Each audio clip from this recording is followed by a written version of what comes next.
Hi అండి, welcome to our channel Besajjati vlogs. ఈరోజు video ఏంటంటే నవనవలాడే దొండకాయల హార్వెస్టింగ్ అనమాట.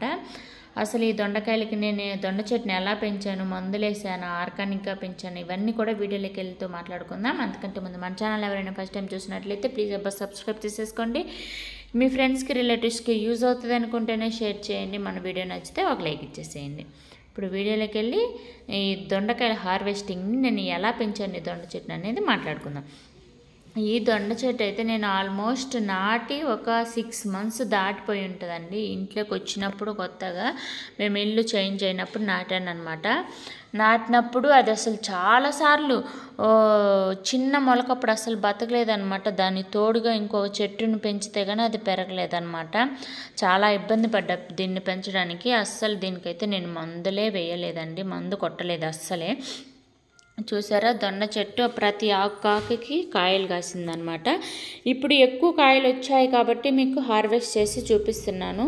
ఇంతకు ముందు అయితే ఒక పావు కేజీ 250 grams అట్లా ముందు నేను కోసాను అనమాట. ఎక్కువ పచ్చట్లేకి యూజ్ చేసుకుంటాను నేను దొండకాయలు, అవన్నీ నేను వీడియో తీయలేదు. ఇప్పుడు వీడియో తీస్తున్నాను అనమాట.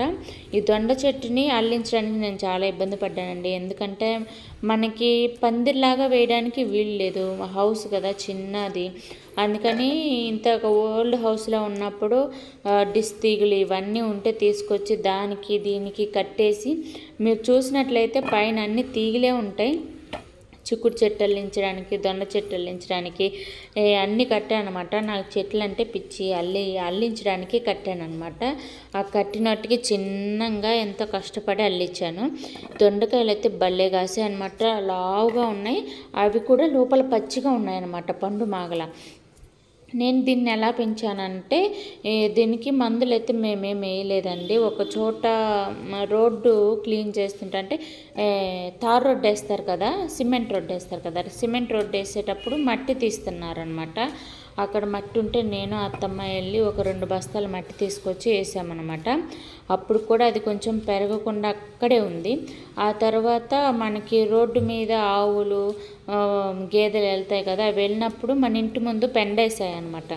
పెండేసినప్పుడు నేను ఏం చేసా, మనకి డస్ట్ ఎత్తుకునే చాటు ఉంటుంది కదా, దాంట్లోకి పెండ తీసుకొచ్చి చెట్టు మొదట్లో ఒక 2-3 సార్లు వేసానండి, అంతే. ఇంకా ఆ తర్వాత నుంచి చెట్టు అయితే బాగా అల్లుకోవడం మొదలుపెట్టింది, కాయలు రావడం మొదలుపెట్టింది అనమాట. పెండేసిన తర్వాత ఒక 10 days అయితే పురుగులు వచ్చేసాయి బాగా. ఆ తర్వాత దానికి ఉన్న బలమంతా, పెండకున్న బలమంతా చెట్టు లాక్కునింది. ఇంకా ఆ తర్వాత నుంచి చెట్టు బాగా అల్లుకునింది, కాయలు కూడా బాగా వచ్చాయి అనమాట. దగ్గర ఒక కేజీ దాకా వచ్చాయి. నాకు ఫుల్ హ్యాపీ అనిపించింది, ఎందుకంటే మనం పెంచుకున్న చెట్టు కదా. ఇప్పటిదాకా నేను ఎన్ని వెజిటేబుల్స్ కొని ఉంటాను బయట, కానీ ఇంట్లో ఈ దొండకాయలు 1 కేజీ ఒకేసారి కోసేసరికి ఫుల్ హ్యాపీ అనిపించింది. ఎవరైనా సరే ఇలా ట్రై చేయండి, చాలా మనశ్శాంతిగా ఉంటుంది. మీరు పండించుకున్న కూరగాయలు మీరు తింటుంటే సూపర్ ఎక్సైట్మెంట్ ఉంటుంది అనమాట. పూలు కూడా చూడండి ఎన్ని పూలు వచ్చాయో, అవన్నీ కూడా ప్రతి ఆకుకి పూలు వచ్చాయన్నమాట. దొండ చెట్టుకి మందు కొట్టకుండానే దొండకాయలు బాగా కాస్తాయండి. మనకి మెయిన్ కావాల్సింది ఏంటంటే పెండ ఉంటే చాలండి, ఏ చెట్లైనా కూడా బాగా వస్తాయి. మనకి పల్లెటూర్లలో అయితే పెండ ఉంటుంది. మా అమ్మ వాళ్ళ ఇంటి దగ్గర అయితే గేదెలు, ఆవులు, అమ్మ వాళ్ళది వ్యవసాయమే కాబట్టి పెండ ఈజీగా దొరుకుతుంది. ఇక్కడ పెండ కావాలన్నా కష్టం అనమాట. అది రోడ్డు మీద ఎక్కడైనా కనిపిస్తే తీసుకోవడానికి వెళ్ళినా కూడా జనాలు వింతగా చూస్తారనమాట. మనం ఏదో బ్యాంక్ రాబరీ చేసినట్టు చూస్తారనమాట పెండ తీయడానికి వెళ్ళినా కూడా. అయినా నేనేం పట్టించుకోలేదు, ఎందుకంటే మనమేం తప్పు చేయట్లేదు కదా, పెండే కదా తీసుకునేది అనేసి తీసుకొచ్చి చెట్టుకి వేసేసాను అనమాట. ఇంకా వంగ చెట్లు అవన్నీ నాటాను. వంకాయలు అయితే వీక్ ఒకసారి 1/2 కేజీ దాకా వస్తాయన్నమాట. వాటిని కొమ్మలు కూడా కట్ చేశాను, కాయడం అయిపోయింది, కొమ్మలు కూడా కట్ చేశాను, మళ్ళీ కాయలు కూడా వచ్చాయన్నమాట వాటికి.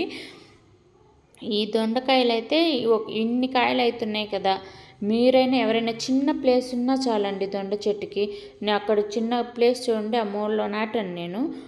చిన్న ప్లేస్ ఉన్నా చాలు మనకి చిన్న కొమ్మలో నేను ఇక్కడ కొమ్మ అడ్డం పెట్టాను కదా, కొమ్మ మీద అల్లుకునింది అనమాట. అది ఆ నుంచి మనం తీగలు ఆ కిటికీకు అటు ఇటు కట్టుకుంటే చాలు దొండకాయలు భలే కాస్తాయి. దీనికి ఆ కర్ర మీద అల్లించిన దానికి అయితే ఆ గుంపులు అస్సలు కనిపించలేదండి మనకి. ఇట్లా పైన తీగ కల్లిస్తేనే మనకి దొండకాయలు కనిపిస్తాయి. దొండకాయలు భలే దొంగ ఎండోయ్, అసలు ఆకులు అస్సలు కనిపించవు అనమాట. ఆకుచాటు నుండిపోతాయి, అసలు పండు మా కింద పడేదాకా కనిపించవు అనమాట. నేను మా ఆయన ఇద్దరం ఎతికాం కాయలు అయితే, ఆ గుంపుగా ఉండే దాంట్లో ఎతికామన్నమాట. కనిపించలా నాకు. నేను అంతసేపు ఎతికా, నాకు కనిపించలేదు. మా హస్బెండ్ వచ్చిన తర్వాత ఒకటో రెండు మళ్ళీ కోసుకొచ్చాడు అనమాట. ఓకేనా, మీరు ఎవరైనా అల్లించుకోవాలనుకుంటే ఇలా తీగలు కట్టేసుకొని అల్లించుకోండి. చిన్న ప్లేస్ ఉన్నా చాలు. ఫస్ట్ కుంపట్లో నాటుకోండి, మనం తీగలు కట్టుకొని అల్లించుకోవచ్చు అనమాట. చూసారు కదా దొండకాయలు ఎంత మంచిగా ఉన్నాయో, ఫ్రెష్గా ఉన్నాయి అనమాట. ఓకేనా ఫ్రెండ్స్, ఇంకొక వీడియోతో మళ్ళీ కలుద్దాం. వీడియో నచ్చినట్లయితే సబ్స్క్రైబ్ చేసుకోండి, లైక్ చేయండి, షేర్ చేయండి. ఓకేనా, బాయ్.